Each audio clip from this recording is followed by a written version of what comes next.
Hey everybody, I'm Chris. I'm the Blue Collar Beer Gourmet. I'm here with another review. Those of you who are unfamiliar with my channel, I like to review craft beer and I don't like to spend a lot of money doing it. So I make a habit of reviewing beers that usually come in around the $2 price range. Today's selection is a local beer, local to me here in Las Vegas.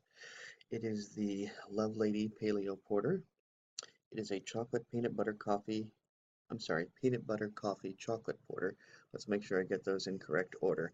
Now, I have actually had this beer before. I had it at the tap room, at the Lovelady tap room in Henderson.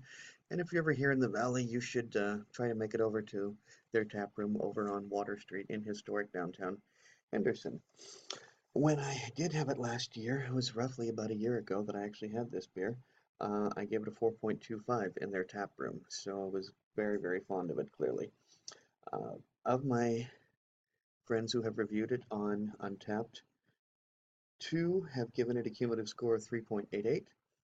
Only 919 people have reviewed this on Untapped altogether and given it a cumulative score of 4.01, so it comes in really high. Beer Advocate has 4 reviews, giving it a 3.86 on their scale, which is very good. Now, um, this 12-ounce can cost me $1.84, would have normally been $1.99, but there was a sale at Total when I picked up this can. It does have a 5% ABV, and according to Untapped, has 28 IBUs. That does not appear anywhere on the can. Also, this beer was canned 2.5 months ago, so it's very, very fresh. Um, a little history about the porter. At the time it was introduced, it was as revolutionary as lagers. It could be made in large quantities, and its flavor development made it suitable for export to British colonies. By 1790, it accounted for 1/3 of all the beer that was drank. And I do know from previous research that the name porter, was given to this beer because apparently it was a favorite among the fellows who worked as steamivores and longshoremen. At the docks. I guess they were able to, pound it away pretty easily throughout the day and still get their work done. So hence it became known as Porter's beer and eventually just came way to porter. And out of porter sprang the variety known as stout. If you go to well, a lot of the research I've done has said that nowadays the differences between stout and porter are almost indistinguishable. And maybe they are almost indistinguishable. I don't personally feel that way. I like stouts, I like porters, and I don't feel that they're the exact same thing. I think that porters really do lend themselves more to the brown ale category. And over the past couple of years, I've been really getting into brown ales and Flemish reds and that sort of uh, that sort of variety. The problem is that normally those beers don't usually come in around the $2 range, especially the exports. So, you have to work with what you have, and at this particular time, as fond as I am of IPAs, I'd really love it if some of you brewers out there could try and make something besides IPA. And I don't mean another variety of IPA like milkshake IPAs or the new hazy New England IPAs, which are certainly very popular nowadays. No, I'm talking about a variety other than IPAs. If y'all could start making some red ales, some brown ales, go crazy. Go the old route, the pre-prohibition lagers and finish sautés, beers like that. Anyway, so as I said, I paid $1.84 for this can, and I very much liked it before.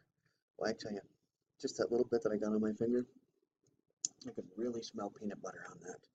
All right, let's see how this bad boy pours. I've got my porter stout glass. I'm not exactly sure what specifically makes this porter stout.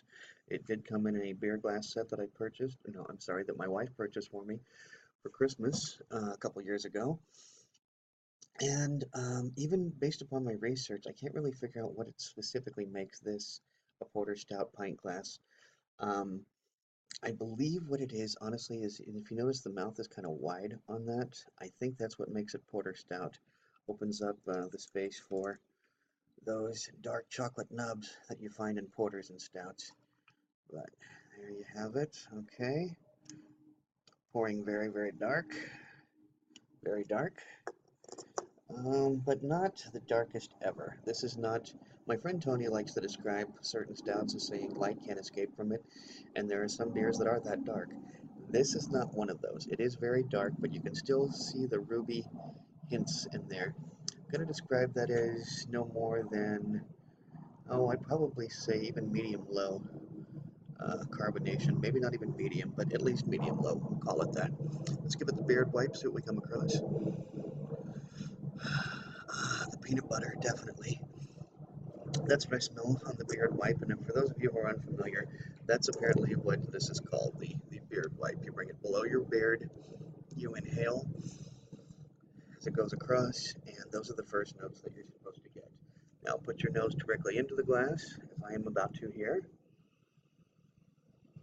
I gotta tell you what I smell more than anything is peanut butter. I can smell the chocolatiness, the sweetness behind that, but it's the roasty peanut butter that I smell more than anything. So I'm going to dig into this and enjoy. Cheers.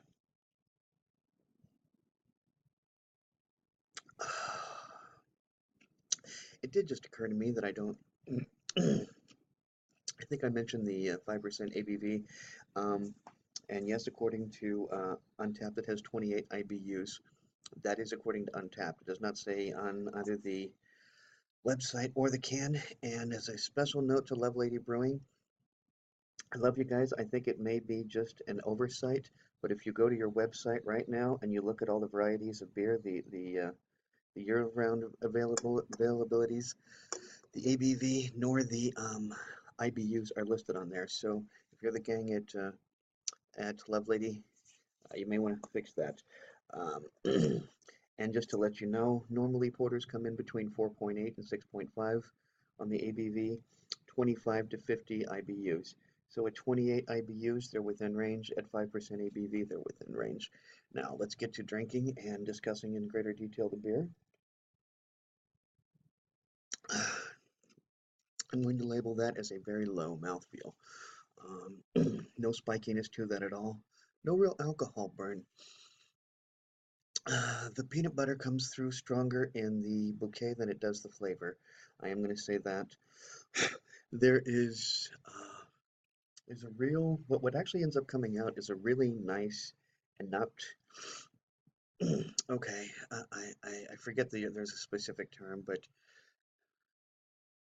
oh, I'll just put it this way, okay, rather than, instead of every little flavor, instead of, there's a coffee flavor, there's a peanut butter flavor, there's a chocolate flavor, they have melded together to create their own new flavor, a gestalt flavor. And that's what I taste more than anything. I wouldn't say that this is stronger peanut butter or stronger chocolate or even stronger coffee. I'd say all three flavors have combined in such a way that they've created a new flavor. Um, Frankly, I'm a little surprised that there's as little lacing as there's not as much lacing as I was anticipating, but that's not a big deal. That usually just means lower alcohol.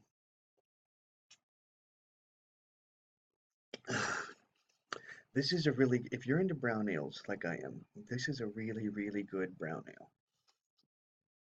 It is, I'm sorry, I'm getting some annoying stuff on my computer. It's very mellow and very easily drank. And I think even if, okay, if you're trying to get a friend into craft beers, I don't know that the Guinness crowd is going to like this very much, but I don't even know that the Newcastle crowd is going to like this very much. But I do think if you truly enjoy a good brown ale, then you're going to like this one. So gang, if you liked this, please remember to like, subscribe, and comment. And until next time, drink good beer. Don't break the bank doing it. And cheers.